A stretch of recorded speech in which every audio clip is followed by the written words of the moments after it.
है। तो ये है आपका, मतलब कि कोई भी राइट एंगल ट्रायंगल है और आपका राइट एंगल जो है एट बी है और उसमें ए बी का जो साइज है ये दिया है और बी सी का ये साइज है, तो हमको साइन ए कॉस ए निकालना है और उसके बाद जो है साइन सी और कॉस सी निकालना है। तो सबसे पहले क्या करेंगे इस मतलब इस क्वेश्चन में कि आपका राइट एंगल एट बी दिया है, तो कोई भी एक ट्रायंगल बनाना है जिसमें राइट एंगल कहाँ होना चाहिए, बी पे होना चाहिए। तो इसको ए मान लिए और ये बी और ये सी हो गया। तो इसमें ए बी का वैल्यू आपको दिया है 24 सेंटीमीटर, बी सी का वैल्यू दिया है 7 सेंटीमीटर। तो पाइथागोरस थ्योरम जो कहता है क्या है कि किसी भी राइट एंगल ट्रायंगल में पाइथागोरस थ्योरम लगता है, जो कि हाइपोटेनस का स्क्वायर, हाइपोटेनस को एच कैपिटल एच से दिखा रहे हैं, आपका ये हो गया 24 का स्क्वायर और ये आपका बेस हो गया 7 का स्क्वायर। तो ये होता है आपका 576 होता है और ये होता है 49। दोनों को सम करने के बाद 625 आ जाता है। तो एच स्क्वायर का वैल्यू क्या हुआ 625। तो यहाँ से स्क्वायर को इसके रूट पे लगाएंगे तो आपका ये हो गया 25। तो हाइपोटेनस आ गया आपका 25। तो इसी से मेरा जितना भी क्वेश्चन है सारा सॉल्व होगा। तो इसको डाल देते हैं यहाँ से।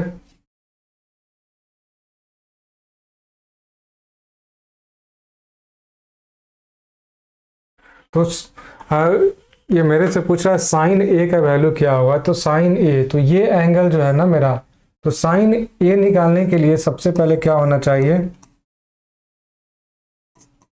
हाइट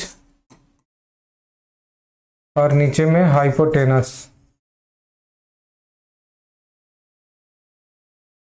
इस हाइट को हम लोग एक और नाम दे सकते हैं साइन के केस में। अगर ये एंगल ले रहे हैं ना तो इसके सामने वाले साइड को हम लोग यहाँ पे हाइट मानते हैं, और अगर ये एंगल लेते हैं तो इसके सामने वाला, इस एंगल के सामने वाले साइड को हम लोग हाइट मानते हैं।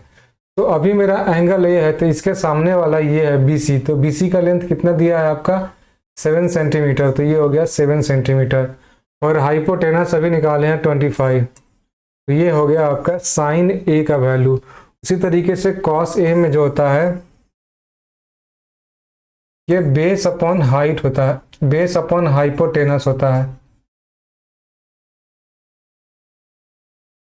ठीक है, तो ये अगर ये एंगल ए है तो इसके लिए बेस क्या हो गया, ये आपका बेस हो गया और ये हाइट हो गया। तो ये बेस कितना है 24 और हाइपोटेनस कितना है 25। तो ये हो गया आपका कॉस ए का वैल्यू। तो साइन ए का वैल्यू 7/25 और कॉस ए का वैल्यू 24/25 आ गया। तो ये हो गया।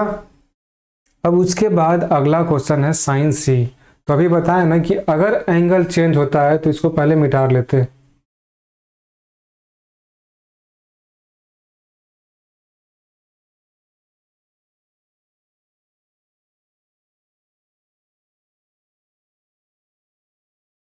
तो अगर एंगल चेंज होता है तो एंगल चेंज होने के बाद उसका हाइट और बेस दोनों चेंज हो जाता है। तो यहाँ पे क्या है, अब एंगल सी है तो एंगल सी के लिए मेरा हाइट ये हो जाएगा और बेस मेरा ये हो जाएगा।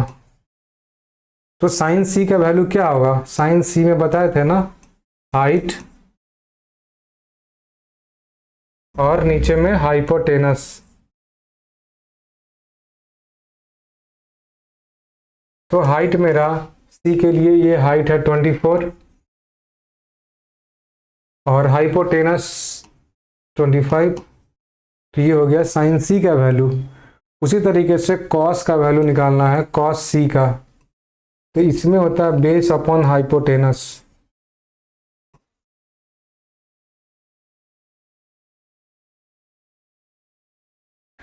तो साइन सी के लिए बेस कौन सा है, तो बेस मेरा 7 है और हाइपोटेनस 25 है। तो साइन सी हो गया, कॉस सी हो गया। तो ये हो गया क्वेश्चन नंबर 1। क्वेश्चन नंबर 1 का अगर एंगल ए से साइन ए निकाले और एंगल सी से साइन ए निकाले वो भी बताएं, और फिर एंगल ए से कॉस का वैल्यू और कॉस सी का वैल्यू। अब अगला क्वेश्चन मेरा क्या है, ये फिगर दिया है 8.13, इसमें आपका राइट एंगल ट्रायंगल है ये, और राइट एंगल यहाँ पे एंगल क्यू, तो इसमें tan P minus cot R का वैल्यू पूछ रहा है। तो tan P का वैल्यू क्या हो जाएगा, tan P का मतलब होता है हाइट अपॉन बेस, tan का मतलब होता है। और ट्रिग्नोमेट्री में देखना है कि अगर मान लीजिए इसको ले रहे हैं एंगल, तो इसके सामने वाले को हम लोग हाइट लेते हैं और इसके नीचे वाले को, दूसरे साइड को हम लोग बेस लेते हैं। लेकिन सेम वही केस अगर इसके लिए लेंगे तो इसके सामने वाला मेरा हाइट हो जाएगा और ये वाला बेस हो जाता है। तो tan P के सामने वाला कौन साइड है, ये है। उससे पहले जो है आपको एक चीज बताते हैं, इसमें दो साइड का लेंथ दिया है, तीसरा साइड पूछ रहा है। तो तीसरा साइड क्या होगा, पाइथागोरस थ्योरम से ये हाइपोटेनस है, तो हाइपोटेनस जो होता है इसके स्क्वायर इसके और इसके सम के स्क्वायर से इक्वल होता है। अगर ये QR है, QR ये कितना दिया 13 स्क्वायर, ये दिया है 12 स्क्वायर, और ये QR स्क्वायर को इधर लेके जाएंगे तो क्या हो जाएगा,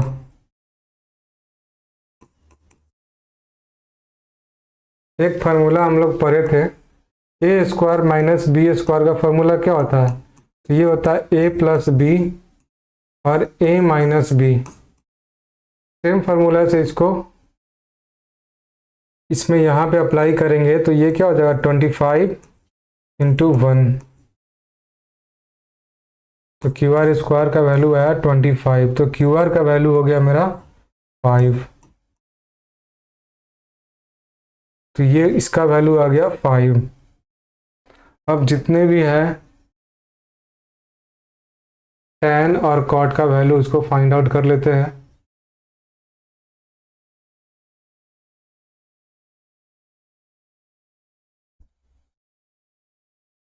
तो tan P का वैल्यू क्या होता है, tan P का वैल्यू होता है इसके सामने वाला जो है आपका हाइट हो जाएगा, तो ये 5 हो गया और ये बेस हो गया, तो 5/12।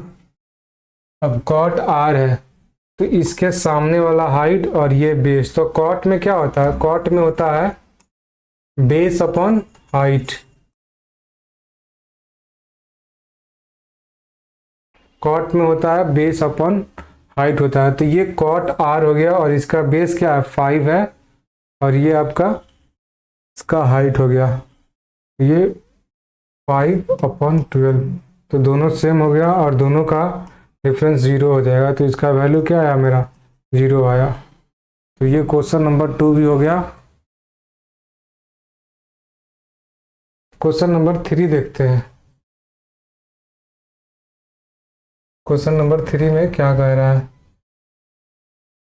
क्वेश्चन नंबर 3 में साइन A का वैल्यू दे दिया है, पूछ रहा कॉस A का और tan A का वैल्यू क्या होगा। तो सबसे पहले क्या करेंगे, एक राइट एंगल ट्रायंगल बनाएंगे। अगर ये मेरा A है, ये B है और ये C है, ठीक है, तो साइन का वैल्यू क्या होता है, हाइट अपॉन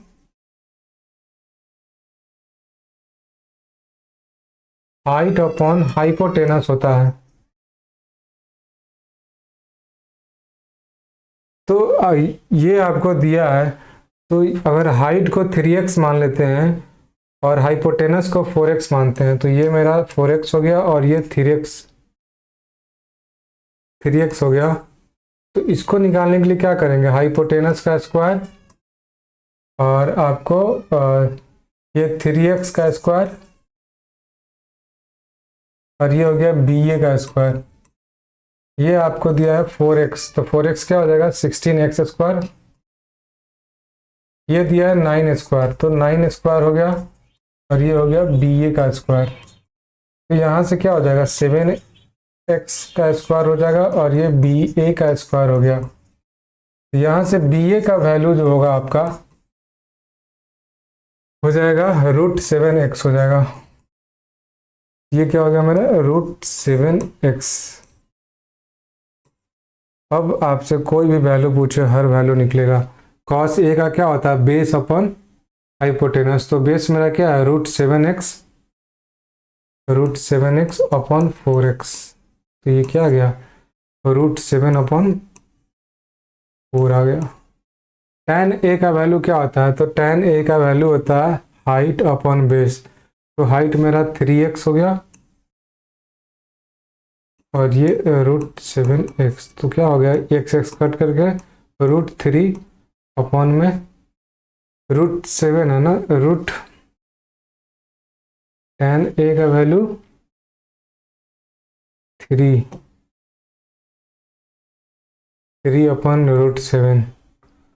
तो इस तरीके से मेरा cos a का वैल्यू भी आ गया और tan a का वैल्यू भी आ गया।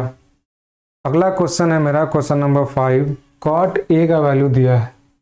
अब यहाँ से cot a का वैल्यू क्या हो जाएगा, 8 अपॉन 15। हमसे क्या पूछ रहा है, साइन ए और cos sec a पूछ रहा है। sec a क्या होता है, 1 अपॉन cos a होता है, sec a। तो अगर मान लीजिए ये 8 अपॉन 15 है, तो एक राइट एंगल ट्रायंगल बनाते हैं। ये मेरा a हो गया, ये b हो गया और ये c हो गया। कॉट का वैल्यू जो होता है ये बेस अपॉन हाइट होता है। तो बेस अगर मेरा 8x है और ये 15x है, तो दोनों को अगर ये पाइथागोरस थ्योरम से इसको लगाएंगे, ये हो गया x² और ये 15 का 225 x² AC। तो ये हो जाएगा 290 होता है, 260 और नहीं 289 होगा, 289x²। और ये किसका स्क्वायर है, तो 17x का, ये आपका हो जाएगा 17x। जब सारा साइड पता हो गया तो कोई भी वैल्यू पूछे, कोई भी ट्रिगोनोमेट्री का वैल्यू पूछे, हर वैल्यू निकल जाएगा। तो साइन ए का वैल्यू क्या होता है, हाइट अपॉन हाइपोटेनस। तो हाइट क्या है 15x और हाइपोटेनस 17x। ये हो गया 15 अपॉन 17। तो साइन ए का वैल्यू हो गया 15 अपॉन 17। उसके बाद क्या पूछा है, सेक ए। तो सेक ए को निकालने से पहले हम लोग कॉस ए का वैल्यू निकालते हैं। कॉस ए का वैल्यू क्या होता है, बेस अपॉन हाइपोटेनस। तो बेस क्या हो गया 8x और हाइपोटेनस 17x। ये हो गया 8 अपॉन 17। ठीक है, हम लोग जानते हैं कि सेक ए का वैल्यू 1 अपॉन कॉस ए होता है। तो इसका वैल्यू नीचे इसको रखेंगे, फिर ये ऊपर चला जाएगा, मतलब ये इन्वर्स हो जाएगा। तो 17 अपॉन 8 हो जाएगा सेक ए का वैल्यू। तो यहाँ तक क्वेश्चन नंबर 4 तक सारे अच्छे से बता दिए गए हैं। अब हम लोग क्वेश्चन नंबर 5 देखते हैं। सेक का वैल्यू दिया है 13 अपॉन 12 और सेक अभी जस्ट बताएं कि सेक थीटा जो होता है क्या होता है, 1 अपॉन कॉस थीटा होता है। और ये किसके इक्वल है, ये 13 अपॉन 12 का इक्वल है। तो कॉस थीटा इक्वल टू क्या हो जाएगा, 12 अपॉन 13 हो जाएगा। ठीक, 12 अपॉन 13 हो जाएगा। तो कहने का मतलब ये है कि जब कॉस थीटा दिया हुआ है तो फिर से एक ट्रायंगल बनाएंगे, राइट एंगल ट्रायंगल। ये मेरा हो गया थीटा, ये ए बी और सी। तो कॉस थीटा क्या होता है, अगर ये बेस है ना मेरा 12x बेस और ये हाइपोटेनस है, तो ये हो जाएगा 5x। तो पूछ क्या रहा है इसमें, पूछ रहा है कि से हमको ऑल ट्रिगोनोमेट्रिक रेशियो बताइए। तो कॉस थीटा तो आपको दिए हुए, तो कॉस थीटा दिए हुए, तो यहाँ से सेक थीटा मतलब सेक थीटा दिए हुए, तो उससे मेरा कॉस थीटा आ गया। कॉस थीटा आ गया तो फिर साइन हम निकालते हैं। तो साइन क्या होता है, sine theta is equal to जो होता है, ये इधर लिखते हैं, sine theta is equal to होता है हाइट अपॉन में हाइपोटेनस। तो साइन थीटा है, इसके सामने वाला हाइट हो गया, तो ये 5x अपॉन 13x, ये हो गया 5 अपॉन 13।